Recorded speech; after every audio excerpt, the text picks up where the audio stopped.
दो बहुत ही ज्यादा प्यारी बातें मैं तुम लोग को बताऊंगा और ये लखनऊ के नवाबों की टाइम की हैं कि तब के टाइम पर कैसे नॉर्मल लोगों की डोमेस्टिक लाइफ होती थी। और एंड में हम लोग इमाम जामिन का रुपया के बारे में बात करेंगे।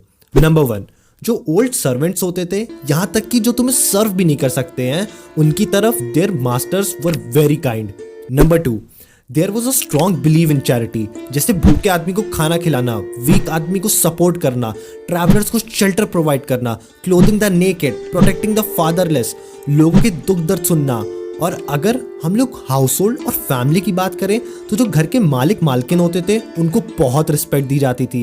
प्लस साथ ही में जो घर के और मेंबर्स होते थे they were always permitted to give their opinions. जो फैमिली के पुअर रिलेशंस होते थे उन पर भी काफी अटेंशन दिया जाता था और पेरेंट्स को हमेशा इज्जत से रखा गया। और एक ही तब के टाइम पर कस्टम चलता था और ये शायद अभी भी कई ट्रेडिशनल मुस्लिम फैमिलीज में प्रैक्टिस किया जाता है। जब भी कोई इंसान अपनी जर्नी पर जा रहा होता था तो उसके अपर राइट हैंड पर रिबन में कॉइन बांध दिया जाता था जिसको इमाम जामिन का रुपया कहते थे, which was dedicated to 8th इमाम, जिनको कहा जाता है कि वो ट्रैवलर को डेंजर्स और डिफिकल्टीज वगैरह से प्रोटेक्ट करते हैं। जर्नी के बाद इस कॉइन को भीख में दे दिया जाता था।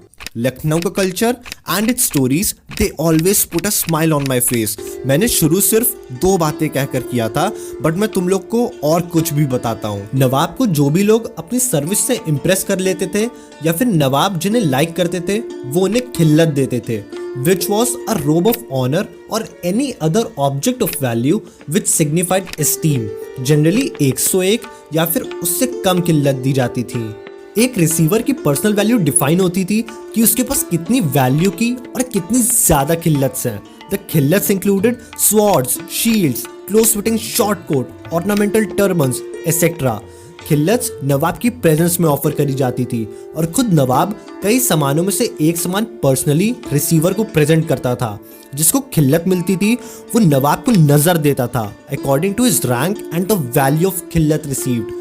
हम लोग नेक्स्ट एपिसोड में बात करेंगे कि किस तरीके से नवाब वगैरह अपना न्यू ईयर सेलिब्रेट करते थे एंड हम लोग और चीज़ों पर भी बात करेंगे।